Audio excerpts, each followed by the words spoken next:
That's that's more like it, no doubt. And I guess like I said before, get what you need, not what you want. And apparently they needed that because it woke, it woke us up to a lot of things that weren't good enough, and it woke them up, you know. And we had a great approach and great response, and it that's what it's about.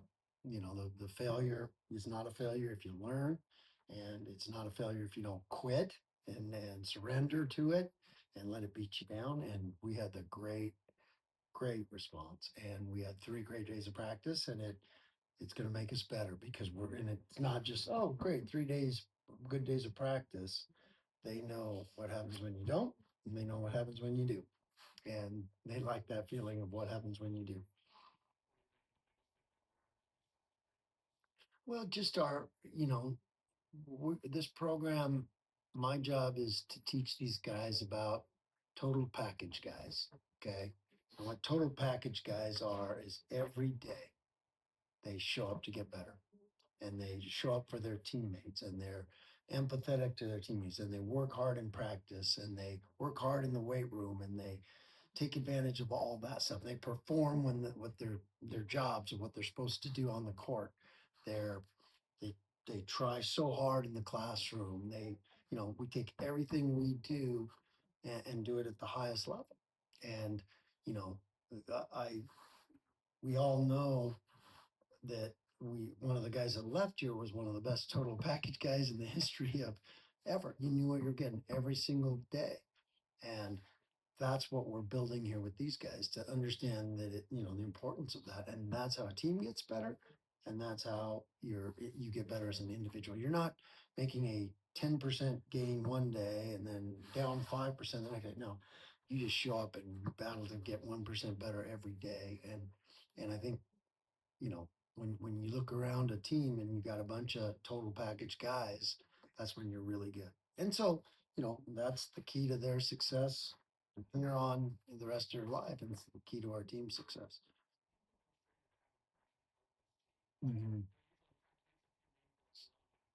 Right.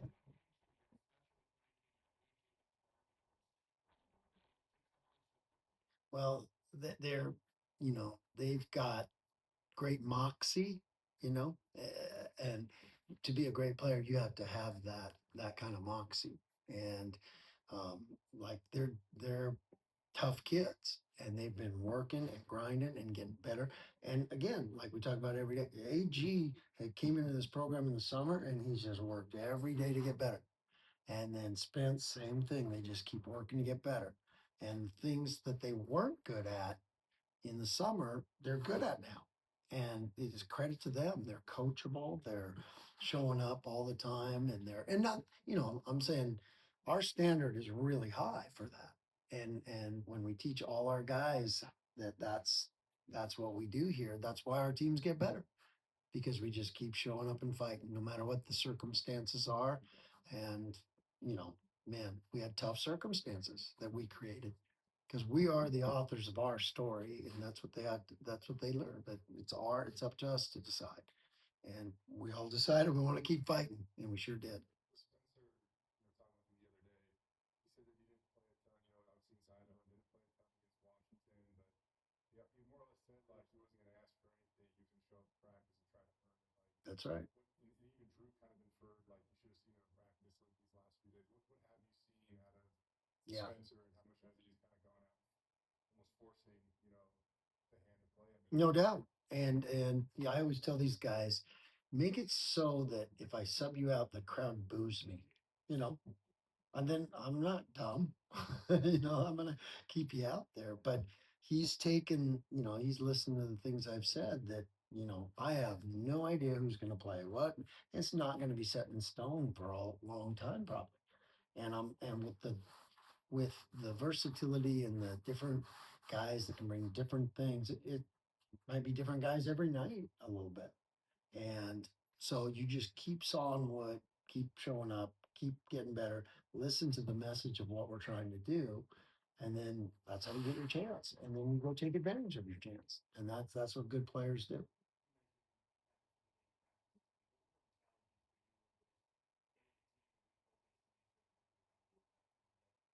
Um,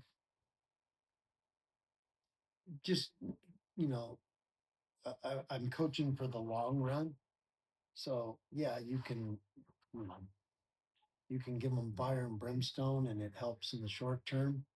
But we're coaching this team for the long term, and I'm coaching these guys for the long term, and so it's. But live it. We had to live in truth, and here's what we're not doing well, and here's what we have to, what we created, and here's what we have to fix, and they addressed it perfectly. Drew had 20 points in 15 minutes. Yeah, yeah, and yeah, How do and you go out and do that? because first of all, he's really good, and but the thing about it is the thing he'll keep getting better at is technique. He had two fouls that were just bad technique, and if he gets that better, well, then he doesn't have 15 minutes. I didn't want to sub him, you know, and he could have. That was repeatable. He could have just kept doing that and doing that and doing that, and so when I tell these guys that in practice, they listen and they nod their head. When the game tells them that, they're like, "Oh, yeah, I see what he means now. I could have, I could have had, uh, you know, this name your score. He could have done whatever he wanted. Yeah, he could have done whatever he wanted."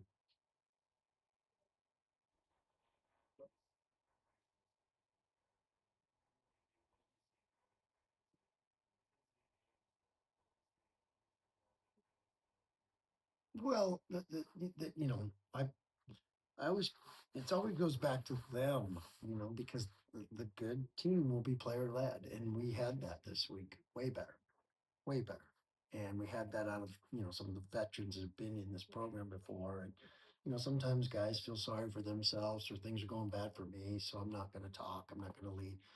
Has nothing to do with it. You have to have a consistency of that. And I thought Jamin had just 3 great days of being the leader and the vocal leader. Because he's really vocal and knows what's going on. He's super smart. And he stepped that back up, and it set a tone for us and brought everybody else out. And so that's the thing. It's not because, like I said, I can fix it short term, rant and rave, I guess. But that's not what I'm after. I want to create the leaders on this team that they handle it. Wow. Yeah. Um, well, I let it be his decision, but I've been rooting for that for a while because those things are like horse blinders, his old, you know, goggles. And now you're going to see he sees the floor. It's just the way it is. He sees the floor better. He sees the game better. He sees defensively. It helps him. It's hard to play basketball when it's tunnel vision like that. It really is. And so you're going to see a jump. I think Drew was joking around.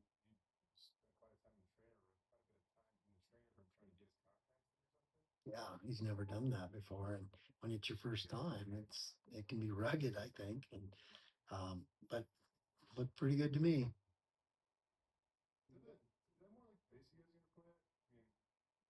Well, It's early go. yeah, and I think the strength of this team is we can wear teams down with our depth if everybody's doing the job. We can't wear teams down if you're putting a guy in and like, oh, not tonight, he's not good enough, and then it's all over the place. But if there's a consistency to what they bring every night, it makes. I've seen it in these exhibition games. I've seen it in you know in games that we played so far, and we got to keep doubling down on that.